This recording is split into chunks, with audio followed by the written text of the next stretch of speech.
Assalamualaikum warahmatullahi wabarakatuh. Selamat pagi anak-anak. Apa kabarnya hari ini? Semoga kita sehat-sehat selalu, diberikan kesehatan, perlindungan serta kelancaran dari Allah Subhanahu wa taala agar kita terus-menerus bisa mencari dan mendapatkan ilmu yang bermanfaat karena itu adalah kewajiban bagi kita semua sebagai manusia. Sebelum memulai pelajaran ya silahkan dirapikan dulu tempat duduknya, dirapikan dulu mejanya, dan keluarkan buku paketnya ya. Oke, sebelum memulai pelajaran, alangkah baiknya kita berdoa terlebih dahulu. Silahkan KM untuk memimpin doanya.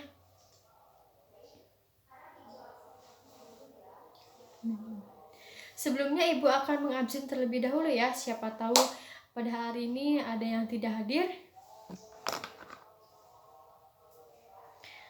Lisna hadir, Rahma hadir, Nabilah hadir, Khadijah Resi hadir. Alhamdulillah ya, pada hari ini semuanya hadir dan semoga terus seperti itu untuk kita datang ke sekolah dan mencari ilmu ya. Pada pertemuan minggu lalu apakah ada yang masih ingat materi apa yang telah kita bahas?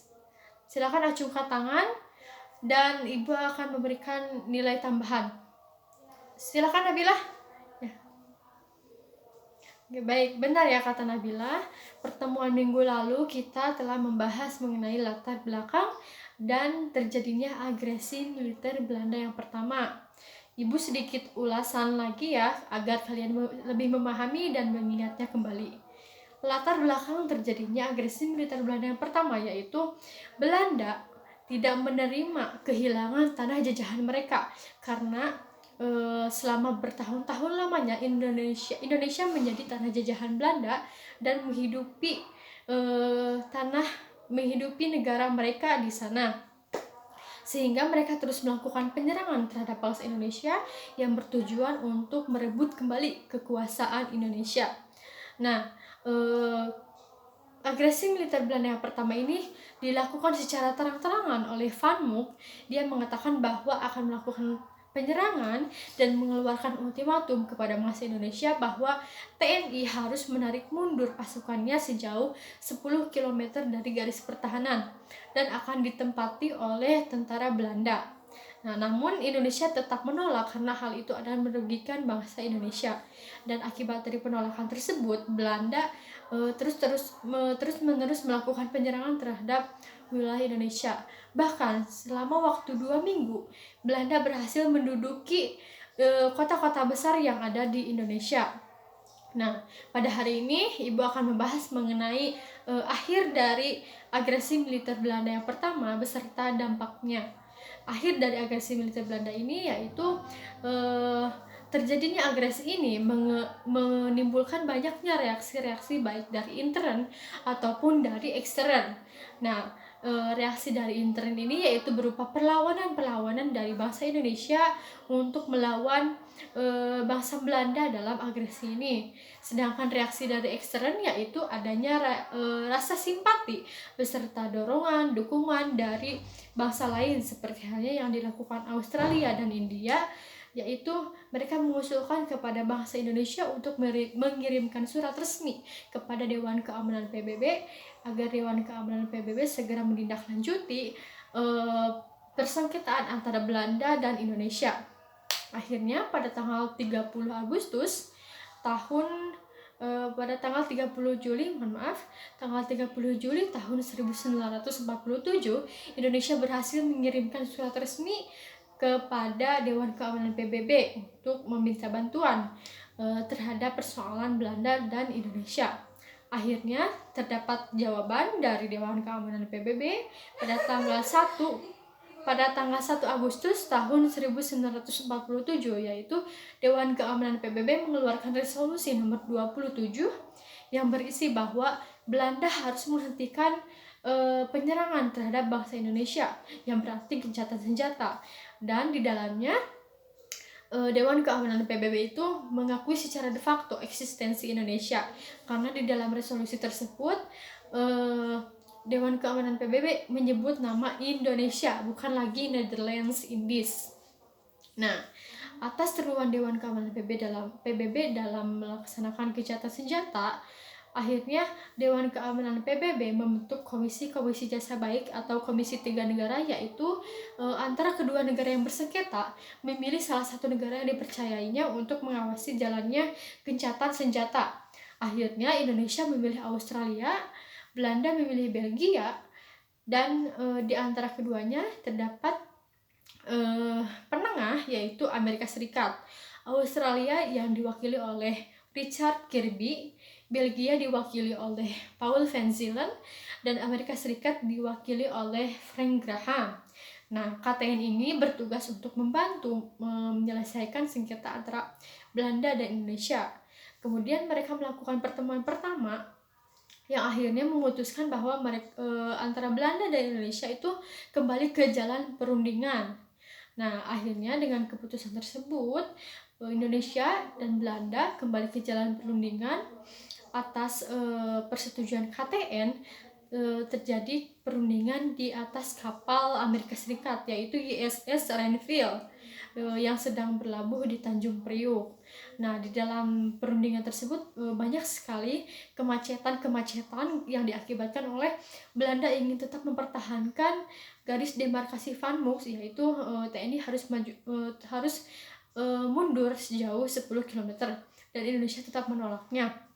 Akan tetapi KTN memberikan 6 pasal tambahan, yaitu yang berisi jaminan bahwa Indonesia akan dijamin oleh kekuasaannya selama masa peralihan, dan Indonesia akan diberikan menentukan nasibnya sendiri.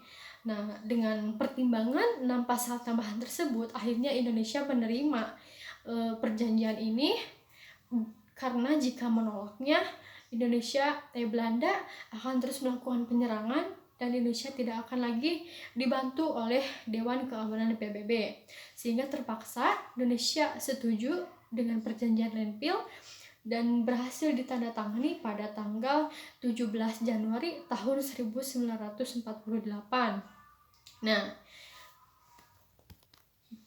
Nah, setelah perjanjian Renville disepakati, akhirnya mereka melakukan gencatan senjata antara Belanda dan Indonesia. Nah, sampai sini ada yang ingin ditanyakan? Jika tidak ada, Ibu akan melanjutkan materinya ke dampak dari agresi militer Belanda yang pertama. Oke, kita lanjut saja. Dampak dari agresi militer Belanda yang pertama dalam bidang politik, yaitu adanya kekacauan dalam bidang politik, yaitu jatuhnya kabinet Amir Syarifuddin.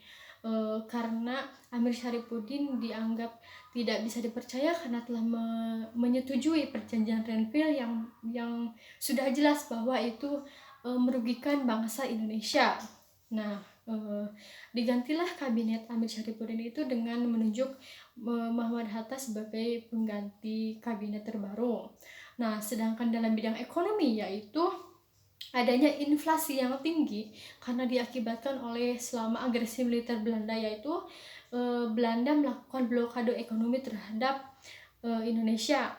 Nah, di dalam bidang militer, dampak yang terjadinya adalah Tentara Nasional Indonesia terpaksa menarik mundur garis pertahanannya sejauh 10 km karena itu adalah syarat dari perjanjian Renville, dan hal itu mengakibatkan bahwa wilayah Indonesia semakin sempit, sedangkan wilayah gerak-gerik Belanda untuk melakukan penyerangan kembali itu semakin luas. Akibatnya terjadi kegagalan dari perjanjian Renville ini dan mengakibatkan adanya penyerangan kembali, yaitu agresi militer Belanda yang kedua, dan itu akan dibahas oleh pada minggu depan. Nah, untuk pertemuan kali ini apakah ada yang ingin bertanya?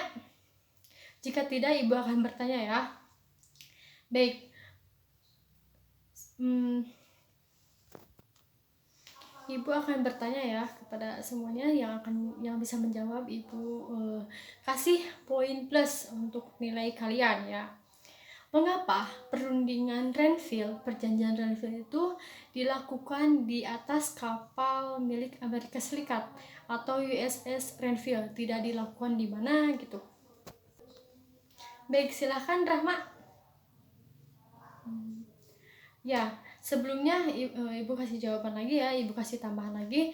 Sebelumnya Belanda itu mengusulkan bahwa perundingan itu Belanda menginginkan dilaksanakan di Jakarta. Akan tetapi Indonesia menolaknya karena kondisi di Jakarta tidak memungkinkan untuk diadakannya perundingan karena kekacauan yang diakibatkan dari agresi militer yang dilakukan oleh Belanda.